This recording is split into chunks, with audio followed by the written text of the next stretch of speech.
Assalamualaikum warahmatullahi wabarakatuh. Jadi di sini kami akan mempresentasikan tugas ujian akhir semester pengantar teknologi informasi, yaitu tentang analisis data atau rencana produk. Sebelumnya, perkenalkan, nama saya Hanafi dengan NIM A11 2025 16540. Saya Muhammad Abdul Hamid dengan NIM A11 2025 16535. Saya Alfiandi Siswa Santo dengan NIM A11 2025 16544.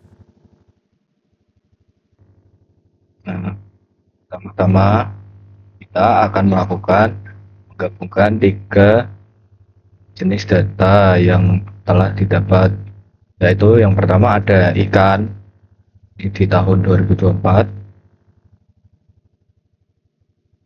ada jenis-jenis ikan di sini, terus ada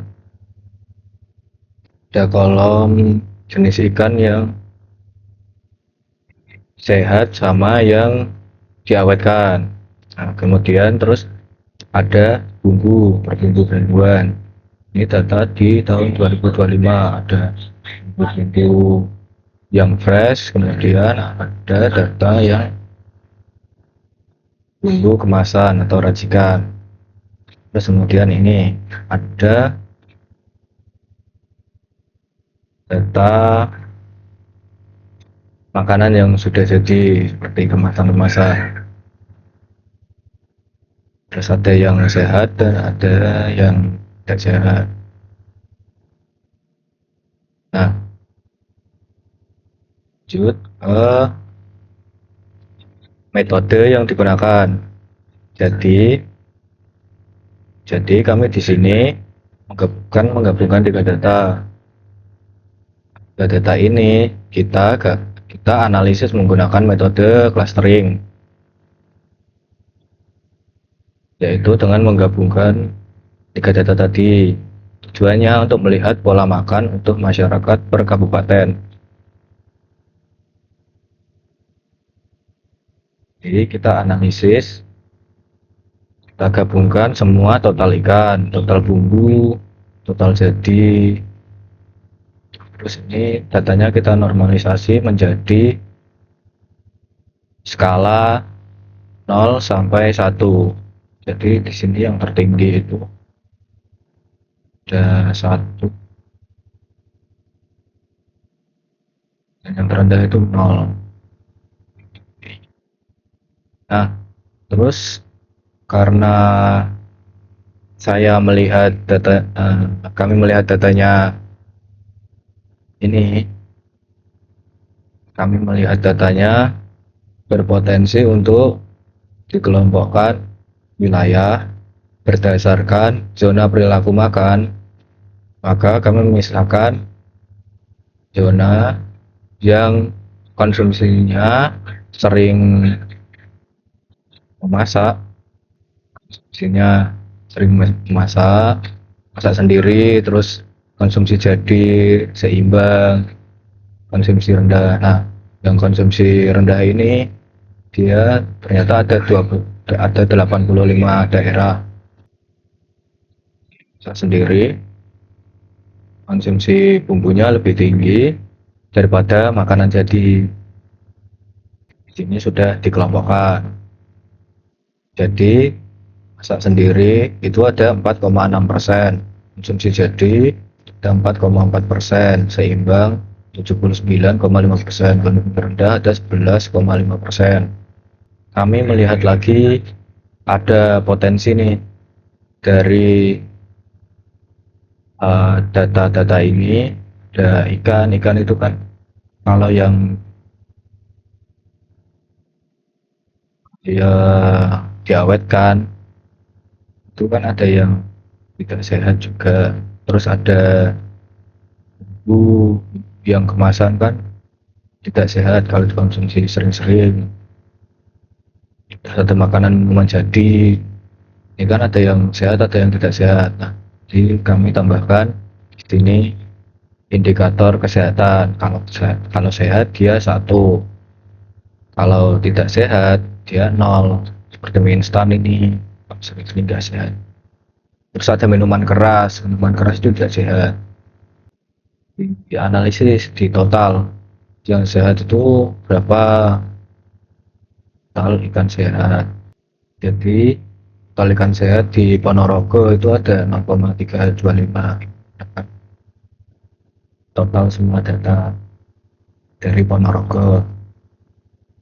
Kemudian yang tidak sehat ada 0,16, terus kemudian total bumbu sehat, total bumbu tidak sehat, misalkan jadi sehat, karena tidak sehat. Terus nah ini dikategorikan kalau konsumsi total sehatnya lebih dari sehat, maka kategorinya sehat.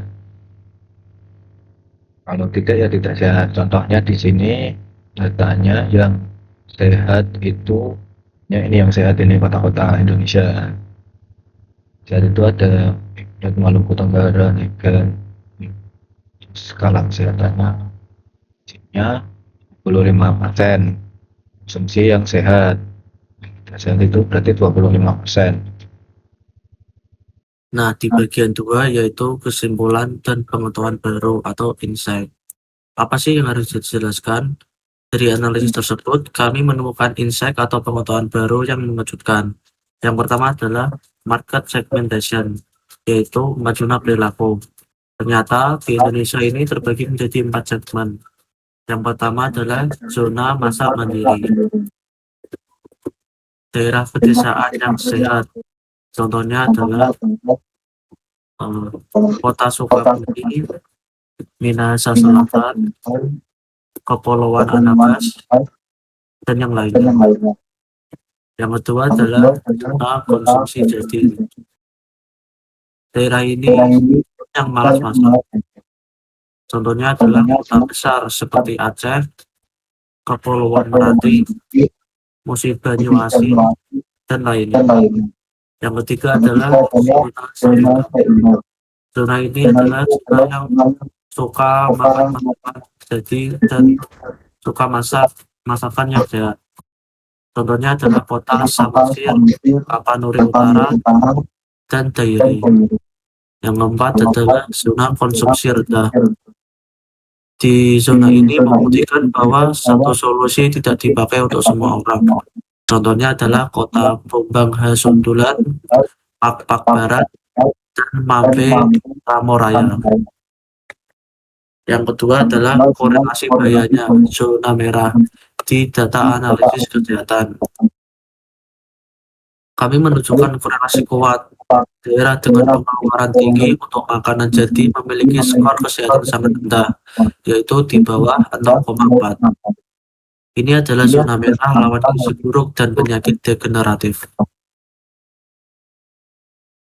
Jadi untuk bagian ketiga sendiri yaitu rencana produk. Untuk rencana produk sendiri yaitu kami membuat sebuah aplikasi yang bernama HematFit.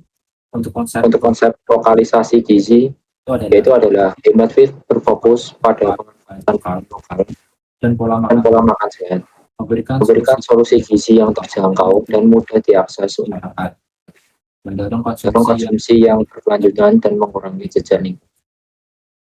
Dan kami memiliki fitur utama. Yang pertama adalah Smart Filter Loan, yaitu menggunakan algoritma canggih untuk memberikan peringatan dini pada pengguna berdasarkan zona skor kesehatan masing-masing individu. Dengan analisis konstan terhadap pola konsumsi dan kesehatan, fitur ini membantu pengguna untuk mengambil tindakan proaktif dalam menjaga kesehatan, menyesuaikan kebiasaan makanan sesuai rekomendasi yang berbasis data. Yang kedua adalah local ingredient measure, yaitu merekomendasikan bahan lokal yang sesuai dengan kebutuhan gizi pengguna berdasarkan daerah tempat tinggal mereka, dengan mengidentifikasi sumber bahan pangan segar dan bergizi.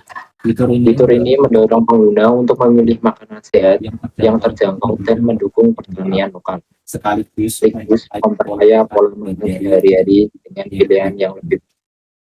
Yang ketiga adalah generator resep dinamis. Fitur ini memungkinkan pengguna untuk mendapatkan adaptif berdasarkan zona konsumsi mereka. pengguna Pengguna dapat memilih antara opsi cepat seperti 5 menit jadi atau resep yang memerlukan waktu lebih lama seperti slow cook. dengan fitur Dengan fitur ini, Mindfit akan membantu mereka mengatur pola makan yang sesuai dengan persediaan bahan lokal dan dan waktu yang dimiliki. yang keempat Yang keempat adalah perbandingan harga. fitur ini Fitur ini memberikan tampilan harga nyata antara pembeli makanan jadi dan memasak sendiri. misalnya Misalnya, pembeli dapat melihat bahwa harga beli nasi ikan adalah 25.000, sedangkan memasak dengan resep hemat fit hanya hanya memerlukan 12.000. ini Ini mendorong pengguna untuk memilih opsi yang lebih ekonomis dan sehat. sekian Sekian dari presentasi kami, kurang lebihnya mohon maaf. Assalamualaikum Assalamualaikum warahmatullahi wabarakatuh. warahmatullahi wabarakatuh.